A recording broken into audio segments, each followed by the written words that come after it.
আসসালামু আলাইকুম।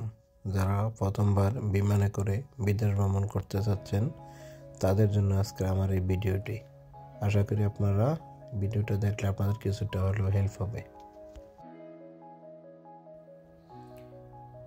ঢাকা শহরের রাস্তায় সাধারণত এয়ারপোর্ট রোডটাতে এখন অনেকটাই জ্যাম লেগে থাকে। আপনারা চাইলে এয়ারপোর্টে সহজে যাওয়ার জন্য এক্সপ্রেসওয়ে রাস্তাটা ব্যবহার করতে পারেন, এতে আপনাদের কিছুটা হলেও হেল্প হবে। আমিও এক্সপ্রেসওয়ে ধরে অলরেডি চলে আসছি ঢাকা আন্তর্জাতিক বিমানবন্দরে, যা হযরত শাহজালাল ইন্টারন্যাশনাল এয়ারপোর্ট নামে পরিচিত। বিমানবন্দরের থার্ড টার্মিনালের কাজ চলমান থাকায় সামনের দিকটাতে মোটামুটি একটু জ্যাম লেগে থাকে। বিদেশ যাত্রার ক্ষেত্রে সাধারণত আমাদেরকে ডিপার্চার বা বহির্গমন অংশে যেতে হবে, যেটা এয়ারপোর্টের মূল ভবনের দ্বিতীয় তলায় অবস্থিত। এ হচ্ছে বহির্গমনের দ্বিতীয় তলা, টার্মিনাল 1, এ হচ্ছে টার্মিনাল 2। বিমানবন্দরের মূল ভবনে প্রবেশের জন্য সাধারণত 6টি গেট রয়েছে।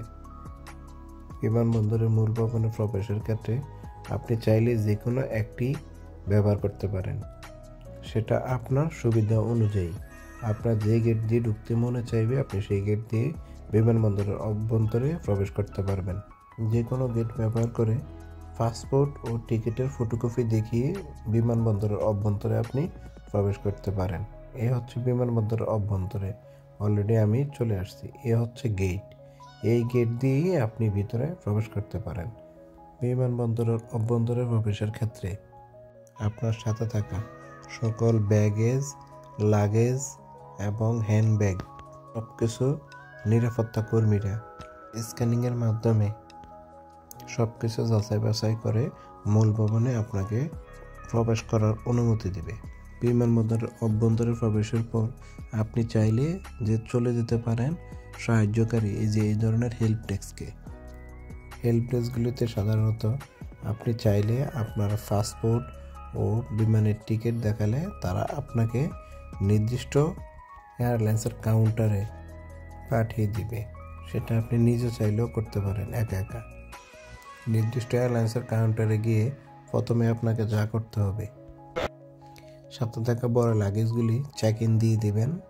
সাথে এয়ারলাইন্স কর্তৃপক্ষ আপনাকে বিমানের নির্দিষ্ট আসনের জন্য একটি বোর্ডিং কার্ড দিয়ে দিবে। এই হচ্ছে বিমানের বোর্ডিং কার্ড। এরকম একটি কার্ড আপনাকে দিয়ে দিবে। বোর্ডিং কার্ড কালেক্ট করে আপনি চলে যাবেন ইমিগ্রেশনের দিকে। ইমিগ্রেশনের বিভিন্ন কাউন্টার আছে, ইমিগ্রেশন 1, ইমিগ্রেশন 2। আপনি যে কোনো কাউন্টারে প্রবেশ করতে পারেন। ইমিগ্রেশনে প্রবেশের ক্ষেত্রে আপনার ভিসা ও পাসপোর্ট, সাথে বোর্ডিং কার্ড, সাথে আপনার রিটার্ন টিকিট, হোটেল বুকিং এগুলি দেখতে চাইতে পারে। ইমিগ্রেশন অফিসার আপনার পেশার ব্যাপারে জানতে চাইতে পারে, সেটার সঠিক প্রমাণপত্র আপনি সাথে রাখবেন। ইমিগ্রেশন অফিসার আপনার কাছ থেকে অনেক কিছু জানতে চাইতে পারে। সঠিক তথ্য দিয়ে ইমিগ্রেশন অফিসারকে আপনি হেল্প করবেন। ইমিগ্রেশন শেষ করে আপনি চাইলে এয়ারপোর্টে বিভিন্ন লাউঞ্জ ব্যবহার করতে পারেন। নির্দিষ্ট কার্ডের নির্দিষ্ট লাউঞ্জগুলি মূলত এয়ারপোর্টের দ্বিতীয় তলায় অবস্থিত। ইমিগ্রেশন পার হওয়ার পর আপনার হাতে থাকা বিমানের বোর্ডিং কার্ডের নির্দিষ্ট গেট অনুযায়ী আপনাকে যেতে হবে ফাইনাল সিকিউরিটি কমপ্লিট করার জন্য। সেটা আপনি এয়ারপোর্টে কর্মরত যে কোনো কর্মকর্তাকে বললে এই ব্যাপারে আপনাকে সাহায্য করবে। ফাইনাল সিকিউরিটি কমপ্লিট করে এই হচ্ছে বিমানের লাস্ট ওয়েটিং লাউঞ্জ, যেখান থেকে আপনার নির্দিষ্ট বিমান আপনাকে নিয়ে যাবে আপনার সঠিক গন্তব্যে। আমাদের বিমানবন্দরে পর্যাপ্ত বোর্ডিং ব্রিজ না থাকায় বাসে করে আপনাকে বিমান পর্যন্ত নিয়ে যেতে পারে, সেটার জন্য কোনো ভয় পাওয়ার কারণ নেই। বিমান কর্তৃপক্ষ আপনার হাতের থাকা বোর্ডিং কার্ডটি দেখে আপনাকে বিমানের অভ্যন্তরে প্রবেশ করার অনুমতি দেবে। বোর্ডিং কার্ডটিতে আপনার জন্য বরাদ্দকৃত সিট নাম্বার উল্লেখ থাকবে।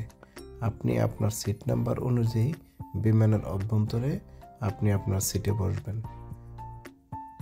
বিমানে বসার পর বিমানের পরবর্তী নির্দেশনাগুলি আপনাকে বিমান কর্তৃপক্ষের বিমানের অভ্যন্তরে থাকা এয়ার হোস্টেস বা বিমানবালারা আপনাকে এই ব্যাপারে যথেষ্ট সাহায্য করবে। আমাদের দেশের 2টি বিমান সংস্থা সাধারণত আন্তর্জাতিক রুটে বিমান অপারেট করে থাকে, ইউএস বাংলা এয়ারলাইন্স ও বাংলাদেশ বিমান। এই 2 বিমানের ভ্রমণের ক্ষেত্রে আপনাকে সাধারণত বাইরে থেকে কোনো প্রকার খাবার নিতে হবে না, বিমানের ভিতরে আপনাকে খাবার দিবে। আর আপনি যে দেশে যাচ্ছেন সেই দেশের নিয়ম কানুন আগে থেকে একটু যাচাই বাছাই করে যাবেন, চেষ্টা করবেন সেখানকার নিয়ম কানুন মেনে চলার জন্য। এতে আপনার জন্য ভালো, দেশের জন্য ভালো। সকলে আন্তরিকভাবে চেষ্টা করবেন সেই দেশের নিয়ম কানুন মেনে চলার জন্য। এতে আপনারও যেমন ভালো হবে, আমাদের দেশের জন্য সুনাম বয়ে আনবে। সেই প্রত্যাশায় আজকের ভিডিওটি আমি এখানে শেষ করলাম। সবাই ভালো থাকবেন। ইনশাআল্লাহ পরবর্তী ভিডিওতে আবার দেখা হবে, কথা হবে নতুন কোনো ইনফরমেশনমূলক ভিডিও নিয়ে। আবার আমি আপনাদের মাঝে হাজির হব।